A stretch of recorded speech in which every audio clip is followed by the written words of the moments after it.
আমি আপনাদেরকে শয়তানের একটা চালাকির কথা বলছি, শুনুন। মনে করুন আপনার অফিসে যেতে দেরি হয়েছে এবং দেরি করার জন্য আপনার বস রাগ হয়ে আছেন। অফিসে আরও অনেক মানুষ আছে। আপনি এরকম সময় কি করেন? আপনি সকলের নজর এড়িয়ে নিজের টেবিলে গিয়ে বসেন। আপনি তখন বসের সাথে দেখা করতে চান না। অথবা মনে করুন একটা বাজে রিপোর্ট কার্ড নিয়ে আপনি বাড়ি ফিরলেন। যখন আপনি ক্লাস 6 বা 7-এ খারাপ রিপোর্ট কার্ড নিয়ে আসেন, তখন আপনি চুপিসারে ঘরে ঢুকবেন। কোনো আসসালামু আলাইকুম নেই, কোনো কিছু নেই। চুপিসারে ঢুকে আপনি ঘুমের ভান করে পড়ে রইলেন।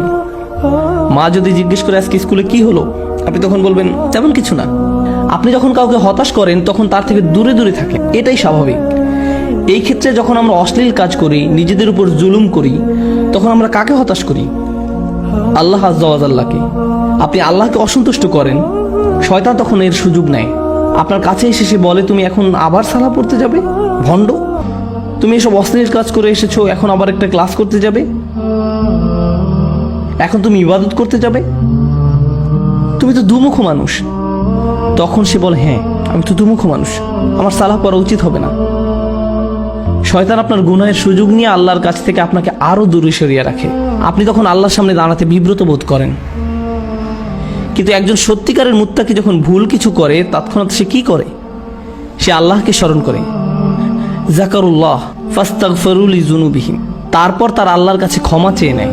এখানে জুনুব শব্দটা দিয়ে পাপ বোঝানো হচ্ছে, যা এসেছে জানাব থেকে। জানাব দিয়ে মূলত বোঝানো হয় এমন একটা পাপ যার কারণে আপনি অসম্মানিত বোধ করেন, এমন কোনো কাজ যার কারণে আপনি লজ্জিত, বিব্রত। আর তারা আল্লাহর কাছে ক্ষমা প্রার্থনা করে তাদের কৃত লজ্জাজনক কাজ থেকে।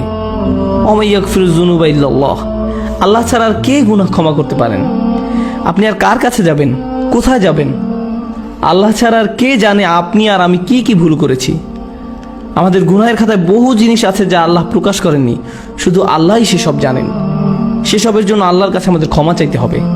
জান্নাতে যারা যাবে তাদের বর্ণনায় যেসব বৈশিষ্ট্য এসেছে তার মাঝে এটাই প্রধান বৈশিষ্ট্য। উলাইকা লাহুম জান্নাতুন তাজরি মিন তাহতিহাল আনহারু খালিদিনা ফিহা, তাদের জন্য প্রতিদান হলো তাদের পালনকর্তার পক্ষ থেকে ক্ষমা এবং জান্নাত, যার তলদেশে প্রবাহিত হচ্ছে প্রস্রবণ। এখানে যে শেষ কথাটি আপনাদের আমি বলবো, আমার ফ্যামিলির সাথে একবার শপিং মলে গিয়েছিলাম। সেখানে এক মা তার ছেলেকে ভীষণ বকা দিচ্ছিলেন, আর ছেলেটা চিৎকার করে কাঁদছিল। মা ছেলেকে কষে একটা চড়ও বসিয়ে দিল। কিন্তু আপনি জানেন বাচ্চাটা তারপরও কার কাছে গেল? এরপরও বাচ্চাটা মাকেই ধরে রইল, তার মাকে ছাড়ছে না। চারপাশে সব কিম্ভূত কিমাকার বিশাল বিশাল অচেনা মানুষ, সে তাদের কাছে যেতে চায় না। যদিও তার মা তার উপর রাগ হয়েছে, হতাশ হয়েছে, তাকে বকা দিচ্ছে, কিন্তু তার আশ্রয় সুরক্ষা সে কার কাছে পাবে? তার মায়ের কাছেই। এই দৃশ্য আমাকে ভাবিয়েছে, সুবহানাল্লাহ। যখন আমি আপনি গুনাহ করি, যখন আমরা আল্লাহকে হতাশ করি, তার অবাধ্য হই, আমরা কার কাছে যাব? আমাদের আর কোথাও যাওয়ার আছে? আমাদের আর কোথায় যাওয়ার আছে? তাই আমরা আল্লাহকে অসন্তুষ্ট করলেও, আর আল্লাহ আমাদের যেমন দেখতে চান তেমন আমরা হতে না পারলেও, সত্যিকারের মুত্তাকি কখনোই আল্লাহর উপর আশা হারায় না। আল্লাহর উপর আশা হারানোর অনুমতি তিনি আমাদের দেননি। লা তাকনাতু মির রাহমাতিল্লাহ, সত্যিকারের মুত্তাকি কখনোই আল্লাহর উপর আশা হারায় না। আল্লাহর উপর আশা হারানোর অনুমতি তিনি আমাদের দেননি। এই আচরণ আমাদেরকে রপ্ত করতে হবে।